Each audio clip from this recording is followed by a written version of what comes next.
95% of world population growth is happening in the megacities of the Third World, like Mexico City, Lagos, Mumbai, Seoul and Manila. In 1950, just 86 cities had a population of over 1 million. Today, there are over 400, and by 2015, there will be over 550. In 1950, Lagos had a population of just 300,000. By 2004, well over 13 million lived there. By 2015, it will have grown to 23 million, according to one estimate. So we've travelled to Lagos for a special report tonight on how this uncontrolled population growth has made one of the world's largest cities one of the world's largest slums. Kamian Zerim reports.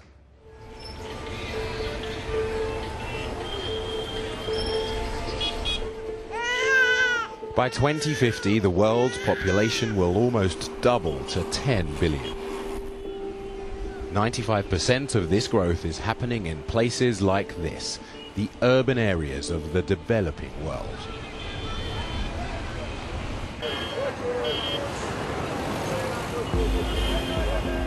The population of Lagos has grown from 300,000 in 1950 to over 14 million today. An estimated 10,000 people arrive here weekly from across Africa in search of work. Many end up here, mile 12. It's a massive slum close to a large bus terminal and market. At its heart is a dump that recycles drums containing toxic waste. The dangers don't discourage new arrivals who need work to survive. 11-year-old Basirat Sikuru came here with her sister when their parents died.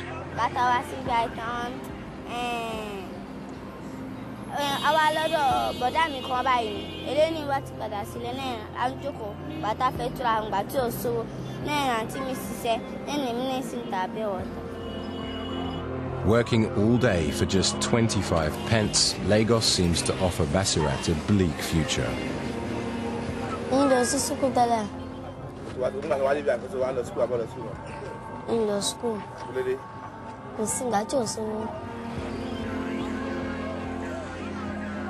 Wages have fallen so low in African cities that researchers have coined the phrase the wage puzzle, as it's so hard to calculate how people manage to survive.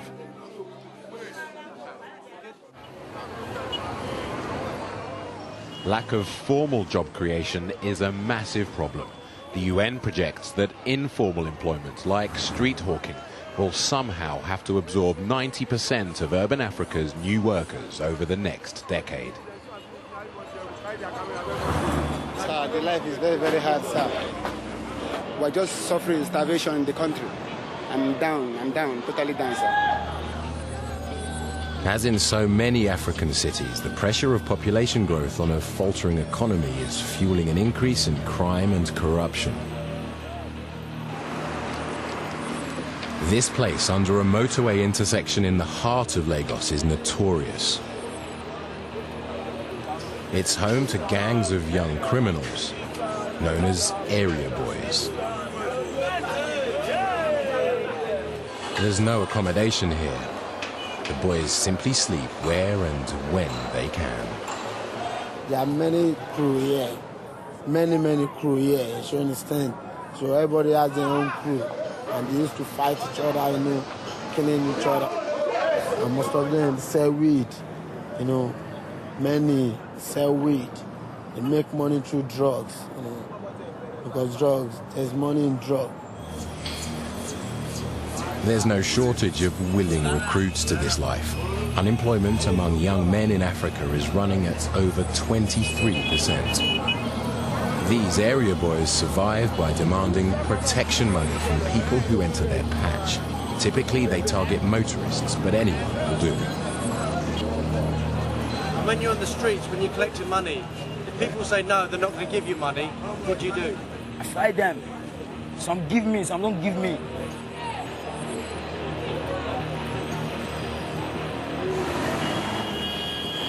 Over the next quarter of a century, the urban population of Africa and Asia will double. This is creating increasing numbers of what are becoming known as mega slums.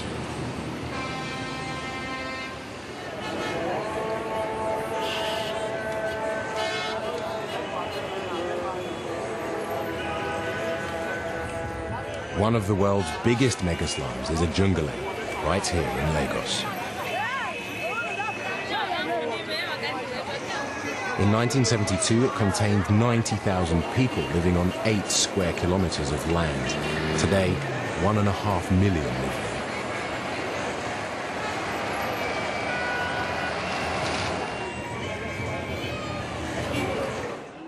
The population explosion is putting massive pressure on land here. People build in the most squalid of landscapes. Let me correct an impression. This place was not a refuse dump. What we have seen here is the collective struggle and effort of various individual members living in this community to get a space for themselves to live. A product of the entire neglect of the state in building houses for everybody in this community.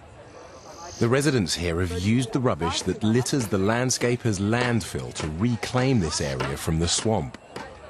Most of the refuse is from people's homes, but dangerous hospital waste is found here too. Many slum settlements across the globe have no clear legal status, so residents live in constant fear of eviction. In Lagos, this anxiety was dramatically realized when in 1990, bulldozers were sent in to clear the neighboring slum of Morocco, making over 300,000 people homeless instantly. As a fellow slummed neighborhood, everybody felt the jitters that where is going to be the next place? Are we going to be the next place?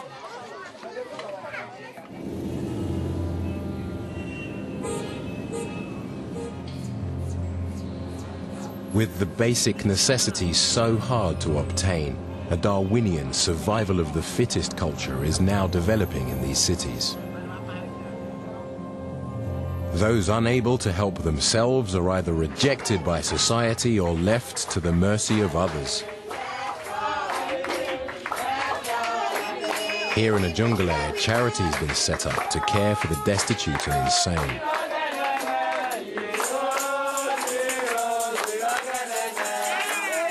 Its founder, Concern Felicia Martins, has no medical or psychiatric training, but now cares for over 140 patients, including children and infants.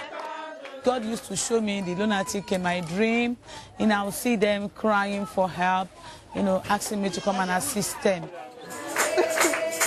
This woman was admitted yesterday.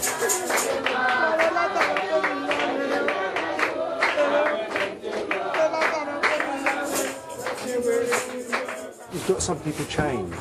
Why do you have some people chained up?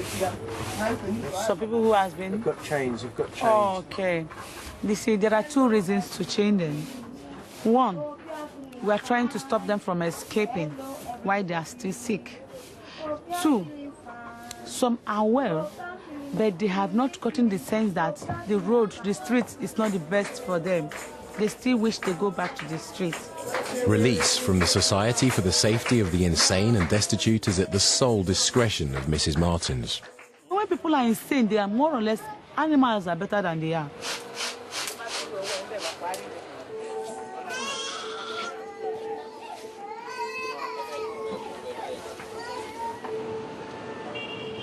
By 2020, Lagos will be at the heart of a massive West African conurbation, with a population equal to the eastern seaboard of the United States. By then, it may be the biggest single footprint of urban poverty on Earth. The UN Population Fund has issued a stark warning about the unprecedented move to cities taking place across the world. If we plan ahead, we'll create conditions for a stable world, they say. If we don't find education, jobs and houses for people in cities, then these populations will become destructive to themselves and others.